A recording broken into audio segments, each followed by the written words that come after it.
We did so much testing with Ashe's tactical ability and what works effectively for her and what does not. Guys, I am so excited because today we get to cover Ashe, the newest legend with a deep-rooted lore and history in Titanfall, coming to Apex Legends. Honestly, Ashe has so much potential and I feel she's going to shake up the meta, taking over Wraith as a dominant aggro legend. This is a guide, but also want to take things a step further and myth bust as much as possible with Ashe and also break down her synergy with other legends. We spent countless days trying to see how we could break her abilities and find some fun combinations. Of course, though, we're going to teach her abilities, but also set you up for success to really learn her from going from noob to just a more advanced player utilizing Ashe in unique ways and know where she has potential and where she has limitations. Let's start with her tactical ability. Arc Snare. She throws her projectile that seems to have a range of around 175 meters to 180. This is pretty slow moving when it's thrown and it tethers to the very first person it hits for 20 damage. Once you hit a target or the ground, the tether lasts for approximately about 4 seconds. If you are tethered by Ashe, you can move and shoot with no restrictions, though you can only move within the specific area in which you are tethered. Additionally, there are visual and auditory distractions while you are tethered. If you try pushing out of the area though, you'll be slowed and pulled right back in. You can run against the tether to break it much faster. This is a great ability to catch an enemy out of position, lock them into their one spot for effective push, and create an opening. So now let us discuss how this is handled with other legend abilities. The theme you're going to see is that if you move up vertically, then the ability limits very little. If you jump down, you essentially turn into a piñata for a short second. So make sure you question whether you can jump or not. If you push horizontally, this is where the tether provides its strength, but honestly, it is kind of surprising how it reacts with some of the legends. Octane was limited most by his tether. His stim was just simply not enough to push him out. When he used his jump pad, it was also a similar story. You can check it out here. Alright, fellas. Stick him. Tether me. Go. Poor Octane. Valkyrie, when she was using her jetpack, gets hit, but does not get pulled immediately to the ground, and she keeps flying vertically. Her ultimate was also a similar story. This is how we found that the verticality is what was not limited. But when she jetpacked into the side of that tether, it locked her back in. Of course, just a reminder, the damage still was applicable. Horizon's tactical when she shot up kept her safe, but was able to go to the very tippy top. What was interesting compared to Octane's jump pad and her tactical was really able to push her out.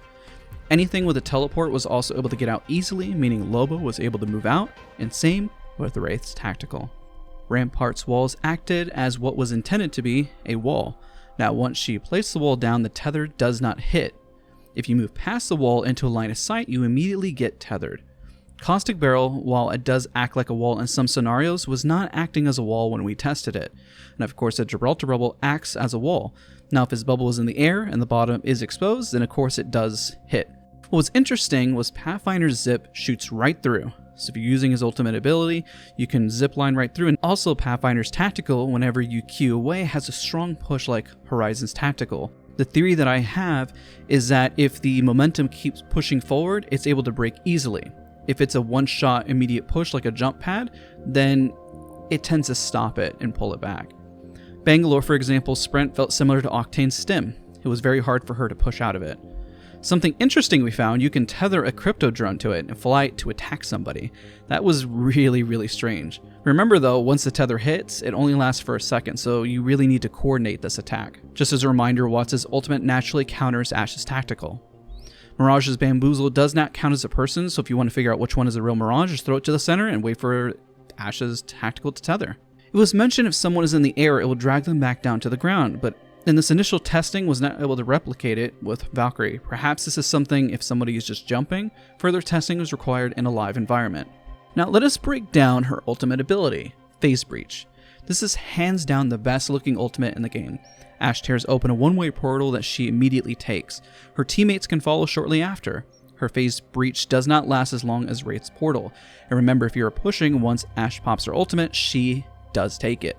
I tried to see if I could tap strafe backwards or do some sort of movement to get away from it, but unfortunately it always pushes her through.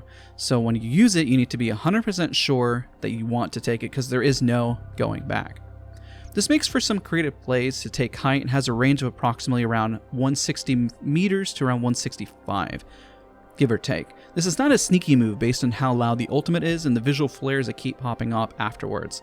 This is simple as well when utilizing point and click, very straightforward and effective especially. Now we're going to talk about her synergy with other legends when using her ultimate. Let's start with Wraith because this one is probably the most interesting. You cannot utilize Wraith's ultimate, then use the Phase Breach. Now this is disappointing, but what is interesting is that we found you can use her phase, then go into the breach. So her tactical ability, just to reiterate, her tactical ability, you can go into the breach. After you use her phase, she immediately gets another tactical, which is fascinating. Also, 2 Ash portals create some fun like 2 Wraith portals. So check out this weird moment where I was able to spam Wraith's tactical ability over and over and over again just because I kept going through a Ash breach. I'm gonna go into Q.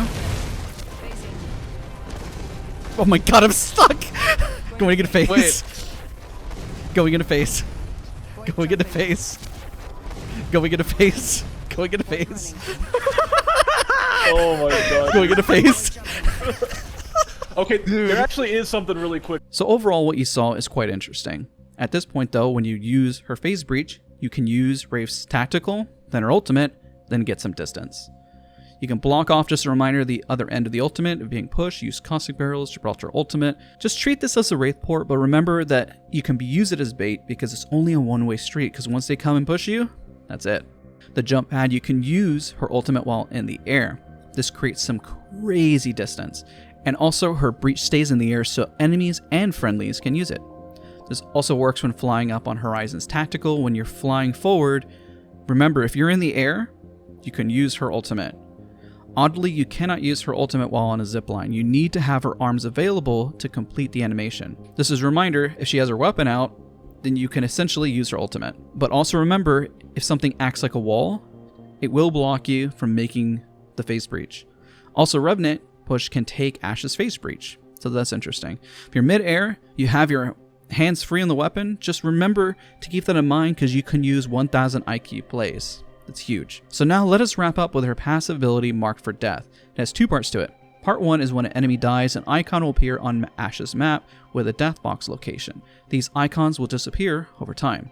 The second part is you can use your data knife on an enemy death box to locate where an enemy team is. She can only use this once per box. This can only be used if remaining individuals of the team are still alive. These 2 aspects of her passive help her identify where her next target is going to be and locate where teams are engaging. This is also a pretty cool way to use her data knife, also with her relationship to Blisk. Some feedback I noticed with Ash is also her bunny hop and her wall bounce produced a lot of noise. If you're just for you though, I didn't notice in the area. I think this is fixed. If not, I'm taking a personal note here to see if they're going to adjust the audio for her movement. She kind of sounds like a trash can walking. It's very strange. I hope you all found this guide and tips helpful and comprehensive. Thank you all so much for watching. I look forward to seeing you all in the next video.